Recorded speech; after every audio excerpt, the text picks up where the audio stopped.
morning and welcome to Grace Church on the Hill, to Christian education in Lent. This is our final installment of this series, Vices and Virtues, and we've got a double header today.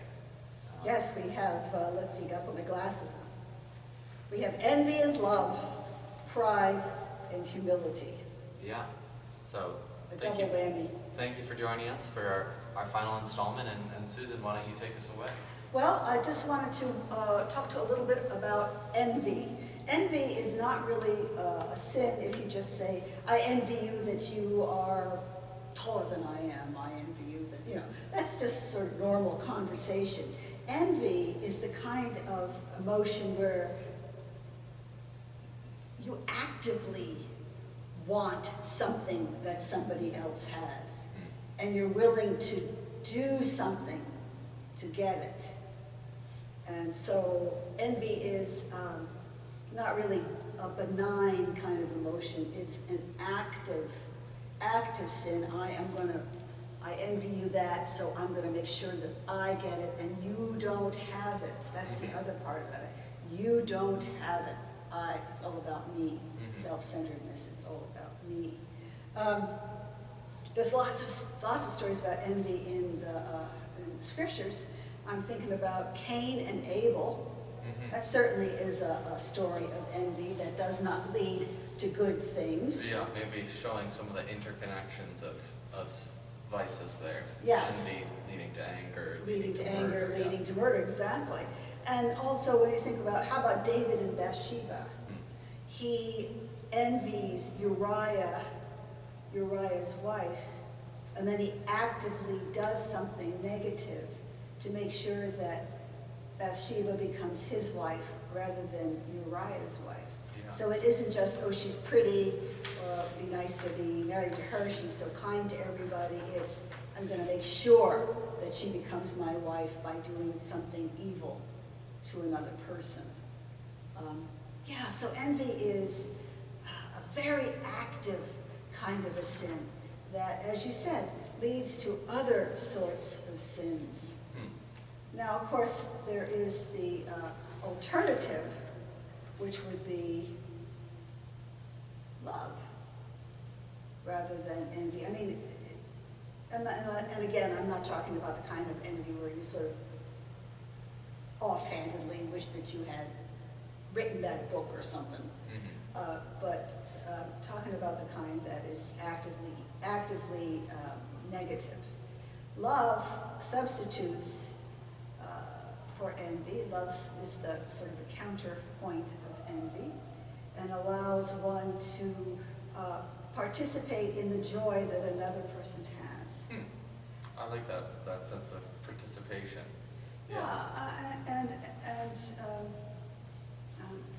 Germans have this word, it's called Schadenfreude, and it's roughly translated, it means I have joy in somebody else's sorrow.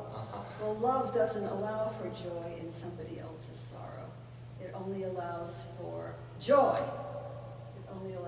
And when you think about it, don't you think that the notion of this negativity, this envy, eats away at one's ability to experience life in its fullest? It becomes a burden rather than a joy. Life becomes a burden rather than a joy, because it's like, oh gosh, what was the name of that really early computer game that now has come back into style? Pac-Man. Doesn't Pac-Man eat other things? Yes. Yes. So envy is sort of like Pac-Man. Yeah. But it's yourself that's being eaten, not the other. Yeah, it seems like a way of hoarding joy, and in that kind of also diminishing one's own joy. That's it. And since one of the things that we are supposed to do is love our neighbors as we love ourselves, since we're supposed to love God, envy sort of takes care of that in a most negative kind of a way, and robs us of any feeling of any feeling of participation in life that leads to happiness. I don't know if there's anything more to be said about envy and love. Can you think of other, something else that we might say about that? I'd just say that right now it seems like envy is when so much of our sense of reality is mediated by screens and this perception of how other people are doing through, Instagram or social media, it seems like a particularly tricky vice to deal with right now in that, we can envy what other people's experiences are, maybe I see a photo of someone in another country who's been vaccinated and I envy their experience, and that's maybe not necessarily bad in itself, but where that leads. That's it. To envy somebody for something is fine as long as it goes only so far and no farther. It's when you decide to snatch the COVID needle from somebody's hand and jab it into your own arm that you have reached the kind of envy that we're talking about today. The kind of envy that is so negative and so hurtful to the other. I think maybe the 7 deadly sins really boil down to the notion of what is hurtful to other people, and then consequently hurtful to us as well.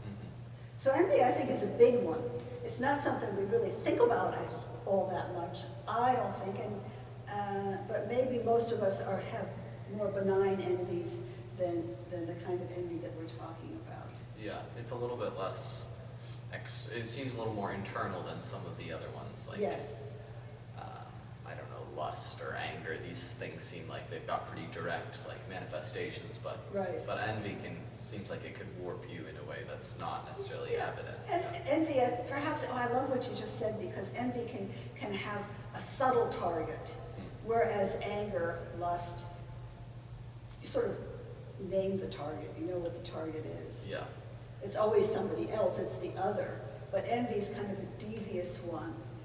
It's probably the thing that makes murder mystery writers the happiest. Because I love murder mysteries. Yeah. Because it's subtle enough that it can last for 300 pages. Yeah, it takes some revelation to get underneath all those layers. That's right, Yeah. That's right. The other thing that we're talking about today is pride and humility. Now, that's another one that has sort of interior boundaries, I think. Why shouldn't we have pride for our accomplishments? There's no need to denigrate the things that we ourselves have done.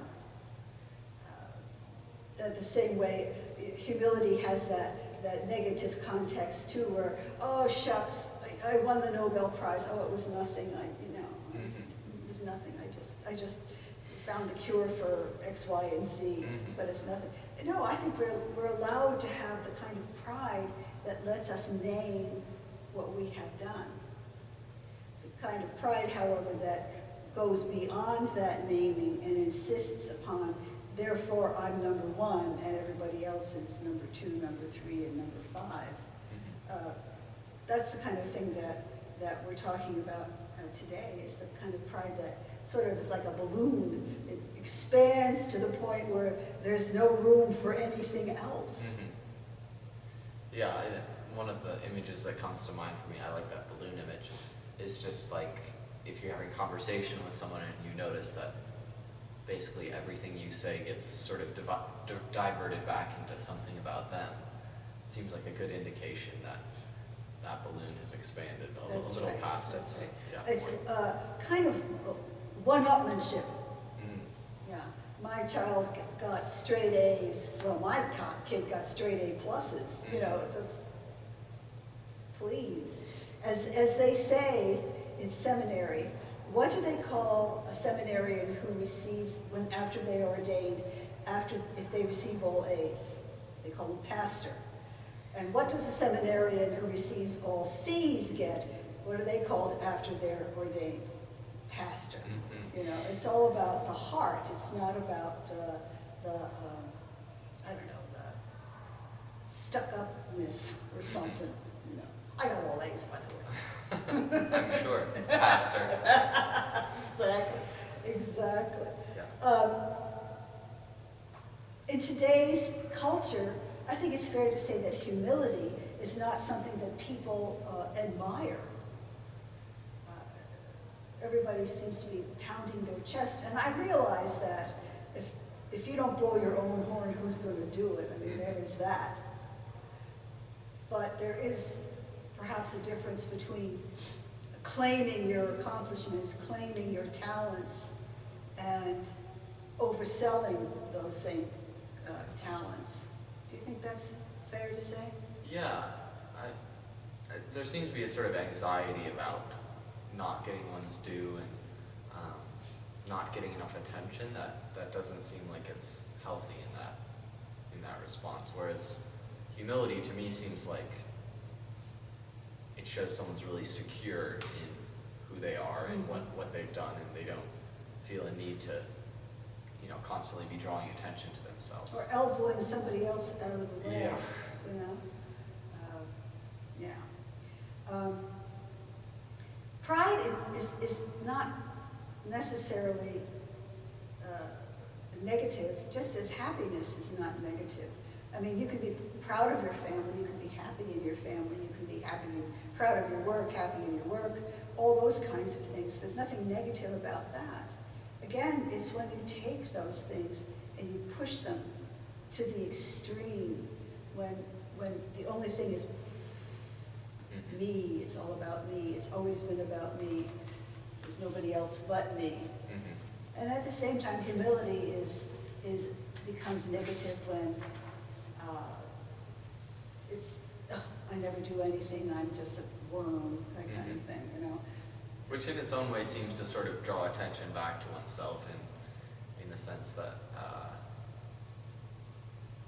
yeah, it seems like you're not really seeing yourself rightly if you're talking about yourself in those terms. Yeah. The bottom line, perhaps, is that we're all of us made by God, in God's image, and consequently, we can have a sense of security that we're worthy, that we don't have to either stress or denigrate who and what we are, because we're God's child, and that is more than enough. I don't know about here in Canada, but in the United States, the Episcopal Church has a women's group, or had a women's group, called Daughters of the King. Do you know about that? I have heard of it, yeah. Yes. Daughters of the King is a group that meets and does good works and Bible studies and all that kind of thing. And I always loved that title for that group, because it indicates just exactly who those people are. They're daughters of the King, they're daughters of God, and therefore worth so much, whether they are nuclear physicists or I don't know whatever they are. They're worthy in God's eyes, and therefore are worthy in our eyes as well. And so don't have to apologize for taking up space. Yeah. Yeah. I wonder if I could ask you about pride. I'm thinking of some theologians who say that pride is sort of like the most basic sin. It's talk about Satan. John Milton, famously portrays Satan as proud, and that was sort of pride cometh before the fall. Yeah, exactly. Yeah. So I don't know how would you frame the connection between pride and the other vices? I think that that's a good question, and I think that the answer might be that all these vices have no room for anybody else. You've basically crowned yourself Lord of all, and therefore you're in charge of everything, and therefore whatever you say goes, and whatever you want you get, and the devil take the hindmost. Luther says that we are, as Christians, we are servants of all, and as Christians we are Lord of all. And it sounds like a dichotomy, but it really isn't, because we have our identity as children of God, therefore we can afford to serve other people, because we know who we are. We are God's beloved children. Consequently, we don't have to worry about status. We don't have to worry about that kind of thing, because how much better can it get than to be a child of God? I mean, after that, the rest is adiaphora. It's just gravy. Yeah. Yeah. The signature is already on the adoption. The signature is on the adoption paper. It's there in indelible ink, and it ain't going to go nowhere. And so we are therefore free to be open and generous, and know that the pie is not one of those that you can only slice into 8 pieces and that's the end of it. But the pie continues to grow as we continue to grow and to understand about generosity and God's love. Yeah, I like that note of the expansiveness of creation and of our response of being generous, and it's that. It's sort of like the Big Bang Theory in a way, you Yeah. know? Bang, and then all love expands. Yeah. Because God is love. Yeah. And the servant and lordship of Jesus seem like kind of a way into that generosity. Right, because not only is Jesus Lord, but Jesus is also a servant. Yeah. Yeah. He got down there and scrubbed the disciples' feet. Yes, he did. He got down there and scrubbed those disciples' feet. Though in my last parish we washed hands because everybody was getting up there and they didn't want to kneel for fear they wouldn't be able to get up anymore. Okay, yeah. Contextualize. That's right, we're Yeah. contextualizing. Yeah. Yeah, there's just something in the joy of salvation that allows you to be free to share that joy and whatever comes with it. Well, joy seems like a good note to end on. I think so. I think Yeah. it's a very good note to end on. Yes, and as we look forward to Holy Week and Easter, Easter, yeah, yes. we can have a little taste of the joy that's to come. Amen. Bye-bye. Bye.